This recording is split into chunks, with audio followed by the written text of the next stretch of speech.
gaaw fukki fan siw koor yaatum junne ak ñeenti téeméer ak ñeent fukk ak ñaar sa gàddaay ga mbokk yi dalee nag jàmm si xibaari njooloor gi li ci gën a fës di ndar géej gi nga xamante ne bi dinañu jot seen ñaareelu usine boo xam ne moo jëm si wàllu ndox ginnaaw ñàkkum ndox mi nga xam ne seetlu nañ ko si diwaan ba yu bees ñu génn yooyu les kàddu mu ngi tukkee si directeur général bu SONES yi nga xam ne doon na fa amal tànki nemmeeku bokk si lël bi nga xam ne doon nañ ko waxtaanee ngir lu gën a jëmale ndox ma kanam sa diwaanu Ndar nañ ci ànd ak moom Alice Niang si njëlbeenu xibaar yi waaye it dinañu wax si fësal gi nga xam ne fësal nañ ko téere bi nga xam ne moom la ñu duppee diggante réewum Sénégal ak Nelson Mandela bu réewum Afrique du Sud ga woon secret bi doxoon seen diggante lépp loo xam ne fësal na si jokkaloo gi ak li si fësul woon lépp fësal na ko si boobu la téere nga xam ne njiital groupe média bind na ko Mamadou Ibra Kane ni ki démb lañ ko doon fësal si teewaayub kilifa yu feccantikoo si biir réew mi nañ ci ànd ak Amago Robert Niang ma teewoon si moom leen ndaje article de la semaine ni ki gaaw gu jot dinañ ci ànd ak Alaaji Malick Cissé mu dem fekk suñu naataango yi nga xam ne ñoo nekk sa l'info dellu si waat nañ nag si lël bu mag bi nga xam ne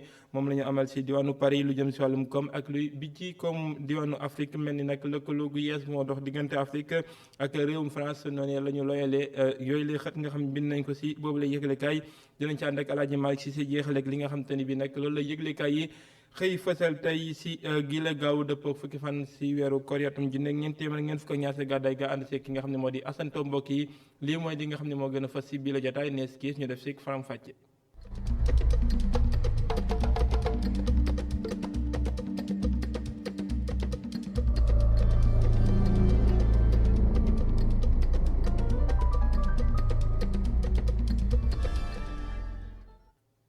lañ leen koy doole ak lañ ko junjee sa bopp ba wutali diwaanu Ndar ak li nga xam ne moo jëm si wàllum ndox mi nga xamante ni bi ñàkk gi seetlu woon nañ ko sa yu bés yi ñu génn waral nag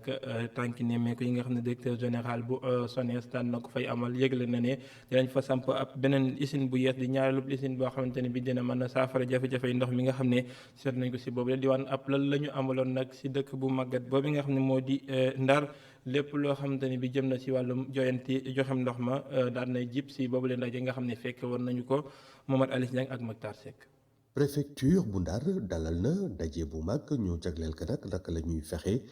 ba indi kaaraange ci séddale ba ndox mu sell mi am na nag ay mesures yu am solo yoo xamante ni kilifa yi SONES yi xamle nañ ko ba ndaje la jeexee. depuis 1 an gouvernement bi ànd seex ay partenaires am technique am waa banque européenne pour indi ay financement fële sa Kolda Kaolack ak fii si Ndar ñu mobiliser lu toll si fukki milliards ak juróom si suñu xaalis pour mën a indi ay jumtukaay yu bees ay jumtukaay yu mucc jamono ay jumtukaay yoo xam ne dina permettre aussi non seulement ñu yokk ndox bi nga xam ni moom mooy jëm si kër yi ñu yokk tamit mbalka yu mag yi nga xam ne fa la ñuy dencee ndox mais surtout li am solo mooy ñu sécuriser ko. xibaar yu nu mel nag mi ngi agsi jamono ji nga xamante ni ci ay bés bi ñu génn diwaanu Ndar amoon na ay jafe-jafe yu tar ci wàllub joxe ndox moomee mu nekk nag mbir mu nga xamante ni yaakaar na ni projet bi bu anto dana ci indi saafara commune bu Saint-Louis di rafetlu initiative bu nu mel. lii ñu wax nag ni moom la ñuy def ñun dañ ci sant yàlla wante foo fekk liggéey bu ngande dana am ñu nga xam ni daañ si am ay lu nga xam ne daf leen di gaañ loolu nag ñun dañu taxaw ak ñoom pour ñu xalaat naka lan koy defee ba nga xam ne ñooñu duñu si yëg lu bari looloo tax bi projet bi génne rek mat na léegi ñaari weer maire teg na def na benn arrêté bu nga xam ne mairie bi ak service technique de yi nga xam ne ñoom ñooy impacté pour ñu wax mën a defee du si am wala bu si amee yi tamit du bari. askan wi ñoom ci seen bopp fi mu nekk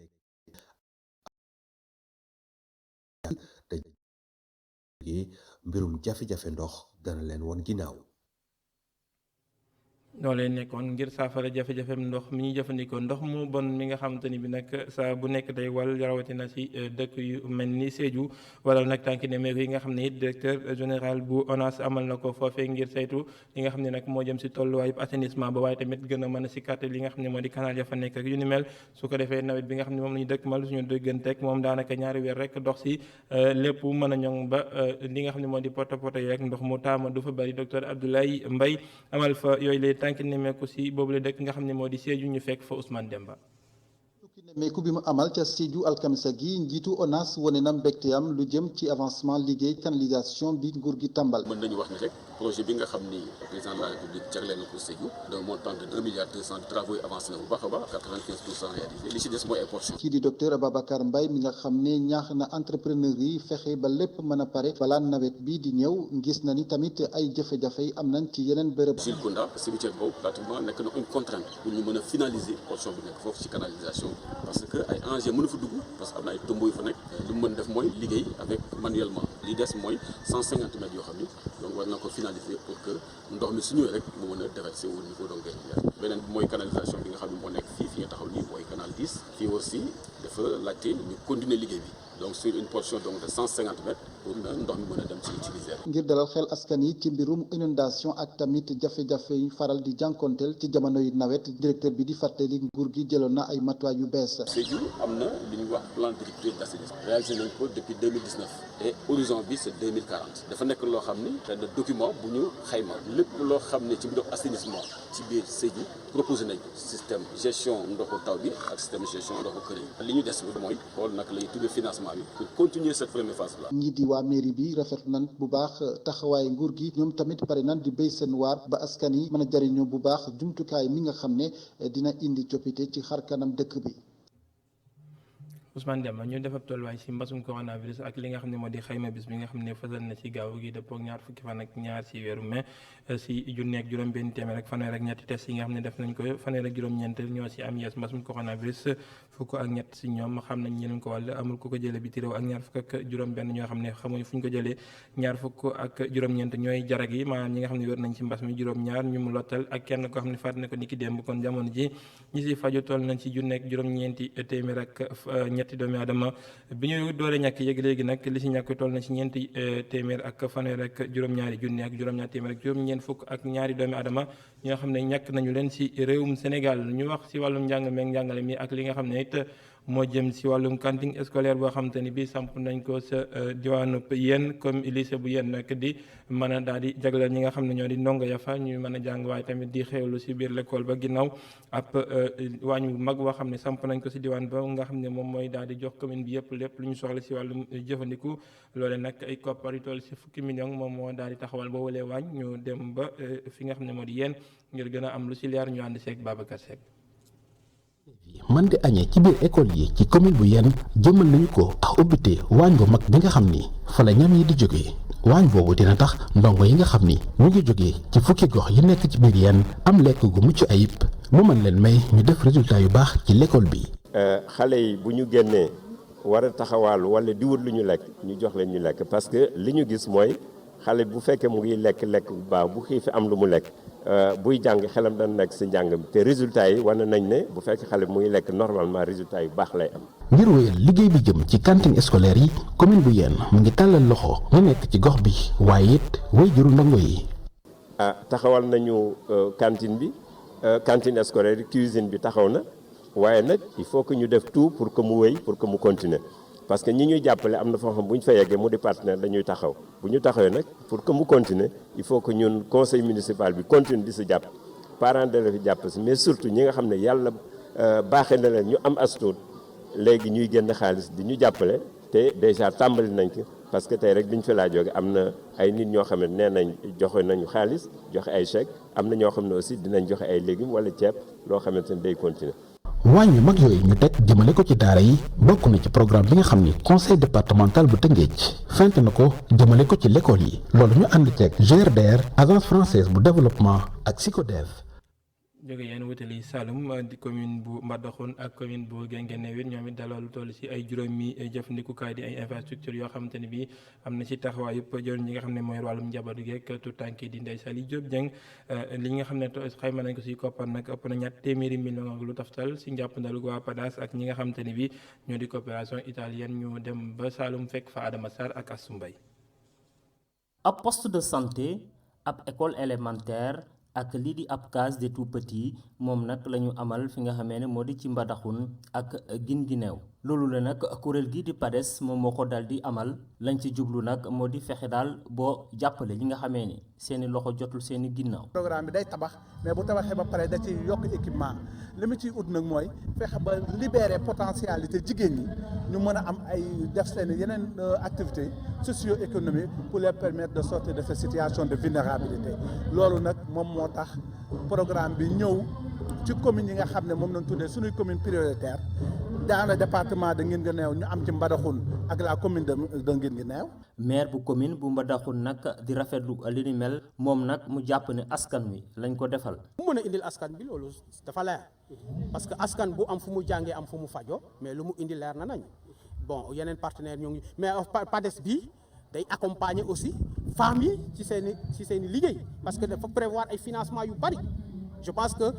financement boo xam ne day jëlee de 100 à 25 millions après loolu mooy doon deuxième phase donc am na solo loolu. tabax yi nag ñu ngi ko xayma ci ñaar téeméeri millions ak lu tegal jëwriñ gi nga xamee ni nag moom lañ dënk wàllu ko jigéen ñi njaboot gi ak ñii di tuut tànk yi nag gis ne nag li ni mel jigéen ñi ñoo si nar a gën a jëriñu. dina des nag ñett infrastructure am solo benn bi nekk centre de santé benn bi nekk école élémentaire. benn bi nekk centre d'éveil communautaire loolu dafay wane ne taxawaayu président ci réew mi jël na ñëpp waaye nag ñi ci gën a am solo mooy ñi nga xam ne ñoo nekk au cœur mooy jigéen ñi parce que bu nekk case de santé centre jigéen ñi tax ñu def ko bu ñu nee centre de santé fexe nañ ba jigéen ñi jafe-jafe yi am tey jii bu ñu waree mucc mu wàññeeku jafe-jafe yi am na en charge seen santé njaboot mu wàññeeku waaye aussi ñu def école boo xam ne dañu jàngal xale yi parce que l'éducation avant tout. soo bëggee moo xam sa réew ni mu doon moo xam say aw ndaw ni mu doon xale yi dañu leen di jàngal. ci fàttali nag projet yi nga xamee ne daal dinañ ko taxawal fii bu amee nag yàlla ak ndimbalug réewum Italie la. jaajëfal ko Adama Sarr ñu wutali diwaanu Mbour wax lu jëm si wàllum coowal suuf li ngir saafara ko nag faaw waxtaan yi nga xam ne ñu ngi koy sumb jëm si wàllu woowee ñu daal ci boole askan wi ndax ñoom la gën a ñoŋ looloo tax loolu waral ab lël boo xam ne def nañ ko ngir daal di bàyyiloo xel ñi nga xam ne ñu yëngu si wàllum collectivité locale boobu la lël nag ñi nga xam ne ñoo di kuréel gi daal di taxaw ngir jàmmoo waaye tamit saafara jafe-jafe askan wi di ACES ñoom ñoo ko amal njiital googule kuréel xam le ne faaw nag waxtaan wi jib waxtaan wooyu nag lu toll si juróom-ñaari commune yi ku si nekk amoon na ñu la fa teewal si diwaanu Mbour Samba ba lay wuyoo ñu teewlay kàddoom ak Mountaga Kane. mbiru suuf nekk mbir moo xam ne nii fii ci suñu gox bi dafa ne mbir mu tar léegi nag ñun lu ci suñu xalaat moo di mënuñoo tere yooyu mu ñëw waaye dañoo bëgg lu war a ñëw ñu waxtaan ci ak askan bi xamal leen lii moo war a ñëw nii lay tëddee bu jëwee lii moo ci war a nekk seen taxawaay bu ko defee bu boobaa mbetteel lu ci am kenn aussi kenn du taxaw jàmmarloo parce que nguur kenn du xeex ak moom. am nañ ci ay jaaxle waaye ñu ngi def ay pexe ndax projet bi mu tàmbalee dañoo dem ci askan bi pour jàppale béykat yi nga xam ne am nañu suuf ba ñoom ñu mën a am këyit. ñu jàppale leen ñu defar ay plan ñu def cadastre defar am seen nikat déposé am ay këyit ay acte de délibération donc door pour ñu mën a aar seen suuf mais ñaareel bi tamit ñu jàppale collectivité territoriale yi ba nga xam ne ñoom ñoo ci nekk ñu xam ñoom liñ leen dénk lan la ak nan lañ ko war a doxalee. ñu wax lu jëm si wàllum xëyum ndaw ñi ak lël bi nga xam ne ñu ngi koy amal weeru jot di janoo bi nga xamante ne bi mi ngi dox diggante gouvernement bi ak taskatu xibaar ni ki démb amal nañ ko jooy na si bu baax a baax wàllum xëyum ndaw ñi ak li nga xam ne moo jëm si leeral nag lu toll si juróom benn fukk ak juróomi junni xëy ñi war a jox ndaw ñi lépp lu jëm si wàllu woowu faaw ñu bijji ko si teewaay jëwriñ ji nga xam ne mooy wàllum xëy mi waaye tamit ak jëwriñ ji nga xam ne mooy wàllum mbay mi del si waat nañ bu baax ndaw ñi del si waat nañ bu baax a baax si li nga xam ne moo lal si xëyu ndaw ñi ak mbooleem ndaje yi nga xam ne ñu ngi koy def ak li nga xam ne moo di jumtuwaay ñu taxawal ngir ñëpp mën a jotandi sim xëy ndaje loolee dañ ci ànd ak nettali ki nga xam ne moo di Mamadou Dieng ak Seydina Mbaye. jëwriñ ji ñu dénk wàllum xëy ak naataangoom bi ñu dénk ndaw ñi di indi ay tontu jëmale ci programme d'urgence bi ñu jagleel wàllum xëyum ndaw ñi li ci jiitu li jëm ci wàllum transparence jëm ci juróom benn fukki junni xëy yi njiitu réew mi diggee jëwriñ ji ñu dénk wàllum ndaw ñi ne loolee njiitu réew mee ci taxaw temm ngir mu bañ a am benn parparloo. mooy transparence bi président de la république exigence la ñu ko defal te boo demee ba ci base bi les acteurs à la base ñoom tamit dañ leen a associé lu mel ni conseil départemental de la jeunesse yu mel ni association de jeunes yi préfet wala gouverneur au niveau régional ñoom ñooy jiitee recrutement yooyu donc amul benn njuuñ njaaj bu fi am wala loo xamante ni day lëndëmal xel yi bañ nañ ko ba ku waxu recrutement dañ naan la demal d'abord inscrire ci plateforme yi wala nga dem au niveau de la base dem inscrire bu ñu paree lépp nañuy publier waat en toute transparence. jëwriñ ji ñu dénk wàllum xëy ne programme bi lee yamul rek ci juróom benn fukk ak juróomi junni emploi waaye dañu ko lal ci ñetti at. juróom benn fukki junni ak juróom ay ndaw góor ak jigéen dina leen jël ci biir département yi ci liggéey yu nga xam ne nii loolu benn pàcc la. beneen pàcc bi mooy Sénégal dafa bari ay ndaw yoo xam ne nii nekkuñu ci école nekkuñu ci liggéey nekkuñu ci formation président décidé ci biir programme bi que ne lu toll ci fanweeri junni xale 30 000 xale ñooñu ñu boral leen ci programme bi fanweeri junni place ci programme bi am na un important volet formation en entrepreneuriat. ñetti junni nit ñàkk seen bakkan ci atum 2020 ci tali bi loolee indi xalaatu former ñeenti junni ndaw ci wàllum sécurité routière jëruñ ji ñu dénk wàllum ndaw ñi itam di biral ay chiffres ay recrutement ñu fas yéene ko amal ñoom it ngir wàññi ñàkkum xëyum ndaw ñi. li ñu concerné directement mooy recruter mooy 3 projets yi d'abord mooy recrutement wu 500 mooy juróomi téeméeri ndaw ñi nga xamante ni nii ay animateurs socio-éducatifs nañ koo xamante ni nii dafay déployer wu à la base nekk relais entre ndaw ñi ak structure yi nga xamante ni nii infrastructure yi nga xam ne président de la république teg na ko fi ak yi nga xam ne fekk nañ ko fi pour ndaw ñi. beneen bi mooy recrutement 1000 volontaires du service civique national. bu ma ñëwee ci beneen fànn bi ñetteel bi nga xamante ne moo concerne ministère de la jeunesse mooy li nga xamante ne ANPEJ war na ko def rôle bi nga xam ne war na ko jouer ci guichet unique yooyu ci biir pôle emploi. ndaw ñi am diplôme bàyyi nañu leen xel ci yile recrutement noonu itamit convention état employeur jóge ci 1 milliard yegg ba ci 15 milliards loole mbébét bi di wutal 20 junni ndaw ay xëy. jëwriñ ji ñu dénk ndaw ñi ne ay bànqaasu conseil national de la jeunesse danañu ko beesalaat ndax ñi fa nekk jamono ji seen mandat dafa jeex. Mamadou Dieng ñu wax lu jëm ci ndaje li nga xam ne amoon nañ ko démb bu jullitu réewum Sénégal ngir jàppal tànk seen i naataango yi nga xam ne ñoo nekk sa diwaanu Palestine way di leen boom seen jàppante bi nga xam ne moo dox diggante ak Israël loolee nag ñaawlu nañ ko bu baax a baax démb ginnaaw bi nga xam ne julli nañ ajuma ba noppi place de la nation la mbooloo mu takkoo daje ngir ñaawlu lu ni mel seen i kàddu ñenn ci ñoom lañ koy teewlu ci micro Pape Mbaye Diaw ak Seydina Mbaye. mais juif yi mu Israël dañoo am projet boo xamante ne nii moom la ñu visé fii téeméeri at ci kanam ñoom nañu fi jëlee li nga xamante ne nii moom moo di l'islam ñoom ci loolu la ñuy dox loolu nag moom moo waral waa Palestine ñoom it taxaw di xeex li metti xeex bi nag mooy dañ leen cee seetaan kenn nanguwu leen a dëgg yow yaa ngi gis bu baax a baax liñ fay rey ci ay nit te teewul amul kenn ku ci wax du États-Unis du benn du Europe du fenn foo xamante ne nii ñu ngi wax ci mbir mi su ko defee loolu jullit ñi la ñuy faagaagal ci adduna bi doo yëg kenn ko wax waaye tey jii mën naa am bu fekkoon ni benn tubaab la ñu rey wala kenn koo xamante ni du ab jullit nga gis ñu daal di commencé tuumaal li nga xamante ne moom moo di islam ci affaire terrorisme. depuis 1948 ba léegi ñuy rey di dàq di bombarder waaye dama ne dafa doy nag kataabul xasaam nee na leen kafa doy na commencement la rek incha allah dina dem ba li yonent sallallahu alayhi wa sallam waxoon du dañ yonent bi maa yantiqu anil hawa nee na woon balaa yowmal qiyaamati yahudi ak jullit yi dinañ xeex ba yahud laqatu ci ginnaaw garab gi ci boppam moo naan yaa muslim hada yahudi yi loolu dafa mel ni mi ngi door a bëgg a commencé ndax yàgg nañoo rey jullit ñi yàgg leen a bu naqataal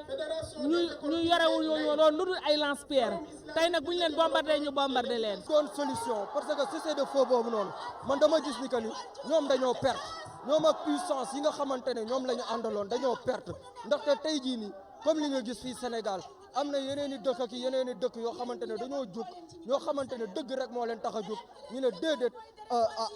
Israël li ngay def du dëgg du yoon ñoom dañoo jàppoon ni que ni gars yi dañ leen di faral ci lu ñu nekkee mais yàlla dafa def ni que ni tey jii nii yàlla moom dëgg rek lay diggante réewum Sénégal ak Mandela li ci façon ak li nëbb woon seen jëflante yépp fas na niki démb ginnaaw téere bi nga xam ne saabalkat bi daal na koy jëmmal di Mamadou Ibra Kane mi nga xamante ne bii moo bind boobu la téere moom njiital groupe bu Media Invest del siwaat na bu baax ci li nga xam ne nag moo waral secret yi nga xamante ne bi daan na koy wuññi diggante réewum Sénégal ak Mandela lu ci aju ci jëflante yi ginnaaw bi nga xamante ne bi juróom-ñeent fukki at ak juróom yoo xam ne dund na ko ba faatu ci atum 2013 Nelson Mandela jëflanteem ak réewum Sénégal biñ koy fësal niki démb ci musée bu civilisation noire ñi nga xamante ne bi ñoo day kilifa ci biir réew mi moo xam ci wàllum politique bi wàllum diine opposition bi ba ci pouvoir bi ak ñi nga xam ne ñoo di société civile bi ñëpp teewoon nañ ci moom leen ndaje nga xam ne doon nañ ko fësalee boobu la téere teewoon na ci ngir nettal ñu ni mu demee woon it Amagor Robert Niang. ci teewaayu mbooloo mu takku bokk na ci ay kàngam waay politique yi diplomate kilifa diine yi ak sax ñu ràññee ci tàggat yaram ci lañu amalee ndaje ngir fësal bile téere ku ci jël kàddu di rafetlu téere bi di rafetlu itam liggéeyu ki nga xam ni moo ko xaatim di Mamadou Ibra Kane. mais ce livre de Mamadou Ibra Kane. téere bi Mamadou Ibra Kane bind day firndeel jubóo bi am ci Afrique waaye itam day fàttali jubóo bi am ci diggante Sénégal ak Afrique du Sud ci diggante Sénégal ak Nelson Mandela waaye ci diggante njiitu réew yi ci boo xoolee li fi dajale tey nguur gi ak kuje gi day wane ni suñu réew mi rafet na lool te it jàmm rek a fi am. et que nous n'avons pas le droit de faillir et que nous devons réussir. ay kàddu ay seede waaye tam yenn saay ay tagg daal dee jépp.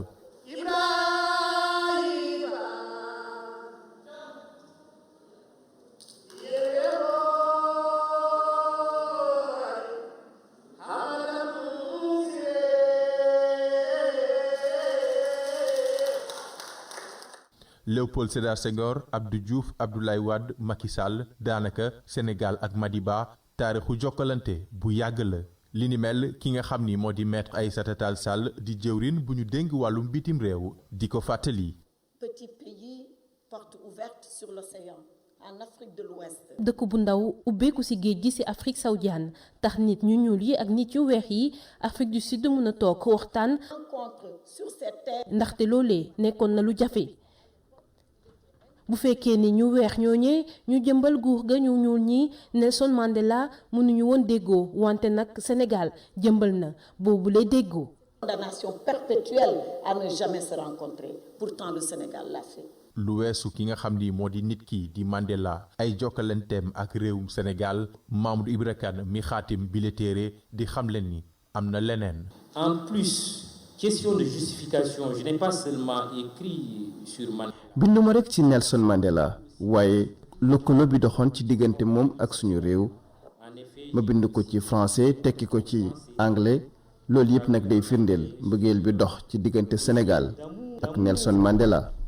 Et de raison entre notre cher pays et le grand Madiba. kilifa diine kilifa politique diplomate ak kàngam yu nekk ci daara yu kawe yi mbokk yi am ni jàmm yi. daanaka kenn desul ñëpp ñëw teewe ndaje bile ñu doon fësal téere bi nga xam ni Mamadou Ibra Kane bind na ko dëxëñ ci jokkalante Sénégal ak ki nga xam ni moo di Nelson Mandela bile ndaje nag ay séance de dédicace ñoo ko tëj.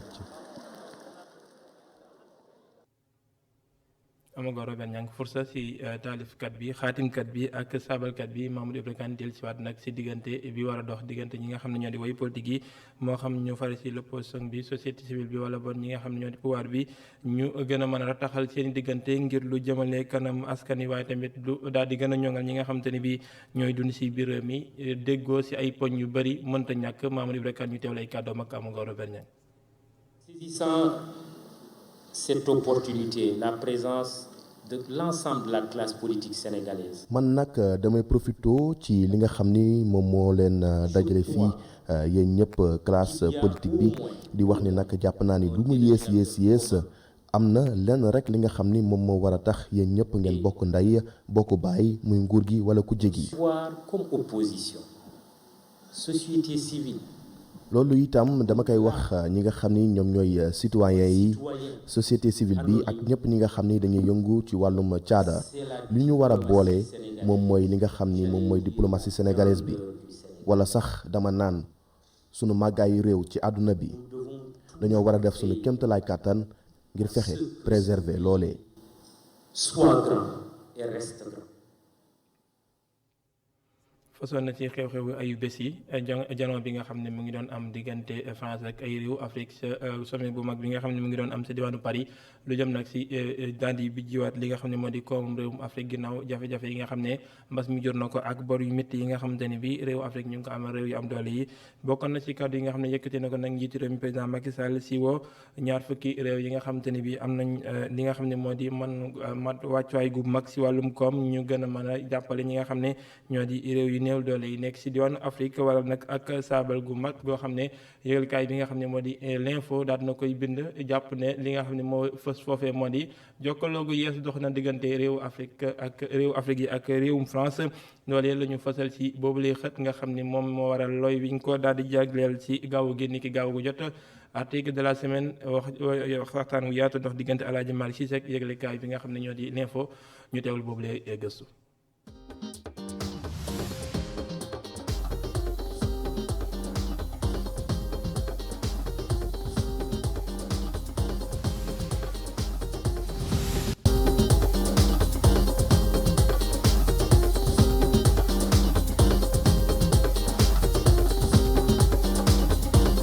sommet bi ñu amal Paris jëm ci koomu Afrique ñu ngi koy waxtaanee ba tey ay njiitu réew yu bëri jóge ci continent bi ngir waxtaanee ñu nuy soqalee koomu Afrique yéen kaay bi di l'info jàpp ni France Afrique autrement nañuy wax jamono ji. beneen doxalin la jël mooy affaire colonialisme parce que cycle la rek France Afrique dafa am cycle ba nga xam ne dafa jeex parce que France Afrique mu ngi commencé bi ñu décoloniser ñeneen jeex nañ indépendance mais c'était pas amu doon indépendance en réalité parce que France dafa dem mais indi ay pays africain bu nekk mu teg fa ñitam une sorte de préfet comme on dit les préfets de la France bi loolu jeexee ñoom ñu xam ne mënatul dem comme avant France Afrique parce que président France yu bëri wala ministre France yu bëri de la coopération dañu waxoon ne ñoom France Afrique day jeex parce que c'était De Gaulle c'était Jacques Foccart ñoom ñoo ko fi indi woon mais France Afrique boobu dafa sonal Afrique parce que dañuy dafa France Afrique boobu day indi ay entreprises françaises ñu nekk fii di manque suñu xaalis di manque suñu koom-koom di ko yóbbu seen dëkk pour dundalee ko France parce que dañ na ñëpp wax nañ ni gëstukat yi ne France su nekkul Afrique dëkk bu ndóol la quoi 20e puissance mondiale lay doon donc France Afrique boobu dañu foogoon dafa jeex Macron ba mu ñëw en 2017 dafa ne moom France Afrique day jeex mais ndekete jeexul moom dafa ñëw comme nu ñuy wax bukki bu sol deru bëy la quoi parce que autrement bu gën a subtil bu gën a fin la indi pour nax nit ñi encore gën a noot africain parce que suñu la dugalee ci pièce boobu nga signé ay contrat pour 20 ans ay entreprises françaises ñu lebal la xaalis parce que suñu la xasee lebal mais ñoom ngay liggéeyal parce que di nga fay intérêt di nga fay bor bi donc duñ la ko mës a baal. wax lu jëm ci relance économie africaine ci continent bi paradoxe la ci gis-gisu grand reporter bu journal bi mu xam ne lu ni mel ci page 4. ci forme bi suñ ko xoolee warul doon nekk France Afrique sax la gënoon jaadu mu nekk fii parce que ñi fa dem ñëpp ñu ngi def ay milliers de kilomètres pour dem France fekki benn nit Macron. ensuite fekki ñu ne dañu waxtaanee affaire développement Afrique mais développement africain ñoo ci gën a jekk parce que comme on dit loo xam demba ma demba gën la xam boppam donc africain ñoo gën a xam seen maal paradoxe la ci wàll yi mënuñ ko comprendre parce que soo amee xel di xalaat da ngay wax ne mais lii nan la mën a amee France mais dafa doy waar ensuite dafa métti contrainte de temps contrainte d'énergie alors que ñu mënoon dajalee ay africains à Dakar à Abidjan ensuite mu dundal hôtel yi parce que si délégation yi ñooy dépense et cetera dina am lu mu jur sax Afrique mais dafa mel ni France aussi ils ont bien calculé ah dafa ñoom seen économie lañu bëgg a doxal moo tax ñu indi France africain yi là-bas ñoom ñu dépensé fa seen euro seen xaalis et cetera hôtel France yi restaurant France yi styliste yi français yi am ci xaalis quoi. intellectuels yi jàpp ni lii domination économique la puissance colonisatrice bi di teg ci Afrique. en réalité la nouvelle donne mooy loolu léegi dafa am opinion publique bu am doole ay intellectuels ay anciens ministres ay anciens premiers ministres ay journalistes yu am tour ay activistes Guy Marius Sagna comme waaw FRAPP France Dégage ñooñu dañu am kàddu ensuite dañu leen di déglu ensuite réseaux sociaux yi aussi daf leen jox résonance nga xam ne fu ñu waxee ñu déglu leen te ñooñu lii dirigeants yi nangu ñoom nanguwuñ ko ñoom dañu bëgg doxalin ba nga xam ne partenariat la 50-50 win-win ñun ak européens donc ñooñu yëkkati nañ ne sommet bi waru doon nekk France mais aussi africains yi ñoom ñoo waroon jëlal seen bopp seen avenir parce que tubaab yi mënuñu gën a xam suñu soxla suñu jàngoro africain ñun xam nañ ko mais jàngoro africain ñëpp xam nañ ne corruption la mooy contrat yi nga xam ne dañuy jël ay suñu ressources naturelles suñu ressources minières pétrole gaz ak yeneen ak ay secteurs yi nga xam ne ñooy indi xaalis ay ports yi ñu jox ko entreprise française yi loolu moo nekk suñu problème nga xam ne ñoom dañuy nànk fii suñu amee croissance ñoom ñu yóbbu ko mooy croissance bi du mës a feeñ ci ni ndóol bi duñ ko mës a faj mais suñu bëggee loolu ñoom loolu la ñuy wax ne nañu changer partenariat bi mu nekk win-win égalitaire mais que gagnant-gagnant quoi moo gën ñu continuer di ñu def suñ ko defee Afrique 21e siècle bi ñëpp waxoon nañ c'est le siècle de l'Afrique mais dañ ko nar a perdre encore et ça démarre très mal quoi avec ce genre de sommet. bi le sommet chef de l'État Macky Sall def na plaidoyer bu am solo lu mu bëgg rek mooy ñu fexe ba Afrique jot ci vaccin bi ci anam yu yomb naka noonu financement yi tamit bàyyi ko ginnaaw loolu yëpp ngir continent Afrique soqaliku. plaidoyer bi am na solo parce que soo xoolee discours Macky Sall ak comparé ko ak benn discours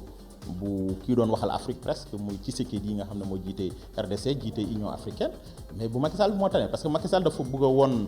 occidentaux yi ne droit de tirage spéciaux yi nga xam ne les institutions de Bretton Woods Banque mondiale FMI ñoom ñoo koy joxe ñëpp ci war a am accès mais waruñ ko jox indirectement les pays occidentaux ñooñu lebal indirectement les pays africains parce que day gën a dis quoi parce que ñoom dañ ciy teg ay intérêt et cetera di la si note et deuxièmement li si gën a doy waar mooy ñoom européens dañuy laaj lu bëri jox la si 10% financement yi parce que si 330 milliards de dollars ils vont donner 30 milliards de dollars de droits de tirage aux pays africains xam nga loolu c'est presque une goutte d'eau dans la mer du dara quoi donc Macky Sall loolu la wax donc pour que dafa leen teg seen responsabilité ne leen lii jaaduwul c'est-à-dire injustice la quoi donc injustice boobu aussi dafa war a arrêter c'est-à-dire Afrique dañ ko war a traiter d'égal à égal ak pays occidentaux yi quoi.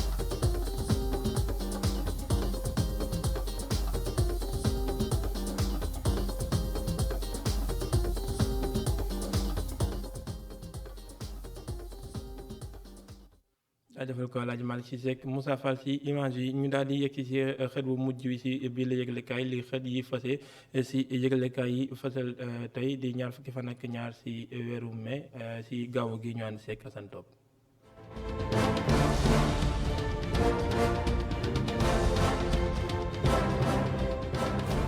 fu ko njël fekk moom umpale nañu ko waaye li leer mooy rañaan na niki démb watali Touba Mbàkke l'observateur ne 21h ba mu toftal fanweeri simili ak juróom borom mbaxana ma ñu seen këpp gram mbubb mu wàcc ci yëpp oto bu ñu mandargaale Dakar 18 doon pa Mercedes du kenn ku dul président Macky Sall muy daagu ca pencum Daaru Salaam yi ni kaay gi ne ku fa dal moom moo di Sëriñ Bassirou Mbàkke Abdou Khadre njëlbéenu ko waxtaanam ak digganteem xalif général des Mourides mi ngi jëm ci tolluwaayu réew mi ak li nga xamante ni moo di jafe-jafe bi waaye tamit lépp loo xamante ni moo di wàllu dal ak taxawaay bi nga xamante ne xalif général des mourides am na ko ci te kenn naataable wu ko waaye tamit lu jëm ci wàllu ko sottal xëy ndaw ñi daal nay feetluwaat la ci yéene mag bëgg-bëggam ak ay nisram moom président de la république Macky Sall yéeni kaay gi l'observateur ne bañ ci noppee nag ñaari kilifa yi ci leen daal di ñaaroo moom président Macky Sall bàyyikowul Touba lu dul ne laq na ngërëmal Sëriñ Mountakha Bassirou Mbacké ak ay ñaan yu mu ko daal di gunge yéeni kaay gi ne ma ngi ko naan moom xalif général des mourides Macky Sall fi lay wàccoo yoon wi nga nekk doo dañ di am mukk samay ñaan Israël moom bu ko ñaani réewum Sénégal jàppee nag toroxtaange dëggantaan moo koy ñeel laas yu ni kaay ne ab dërëm yàqu na ci réewum Sénégal ne ki démb ca place de l'Obélisque le Sénégal joxante woon dig daje ci mbooloo mu takko mu ko daal di mandargal jëm rek ci ñaawlu nooteel gi nga xamante ni Israël ma ngi koy def ci kaw Palestine ak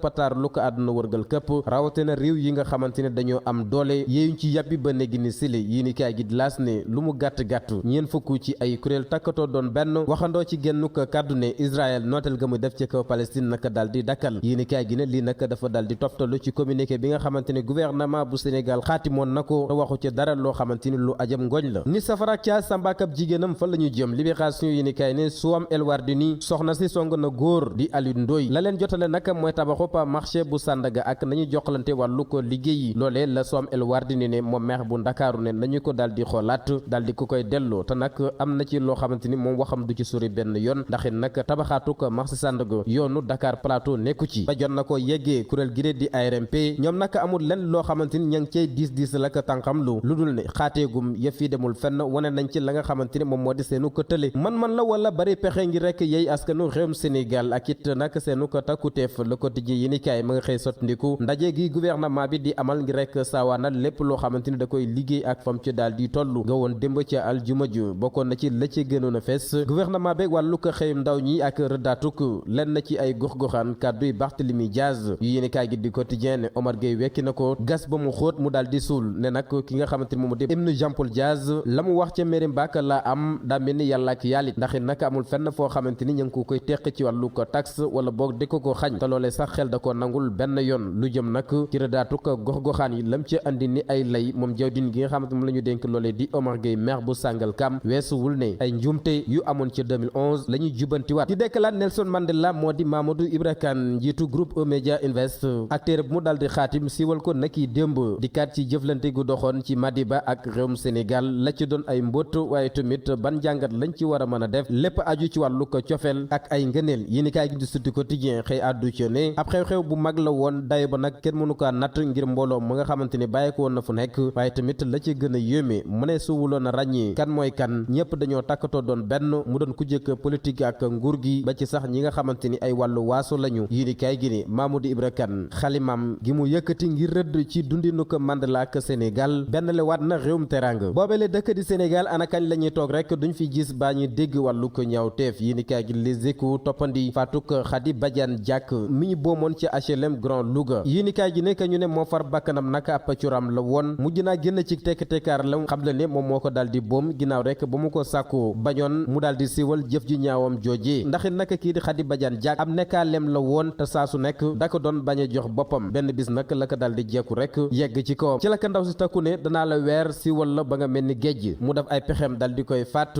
ma ngay xam le ni ba ci simili yu mujj yi nag gisoon na sax ki nga xam te moo di Khady Badiane Diack faatoogul ci la jël am morso dugal ko ci gémmiñam ngir fatta ak noyam bam leer na ko sedd na guy mu dal di yëkkati sànni ci biir a foos kawteef jaajëfal ko Assane Top si yooyu la xët nga xam ne moom la doon fësal jaajëfal leen mbokk yi si teewlu bi lii moo yëkkati bii la jotaay benn jotaay di 8h45 la doon si kàllaamay wolof ma leen si dig daje ak kàllaamay nasaraan 19h45 ak Ousmane Monique Sagna xibaar yi day weendi si www.media.sn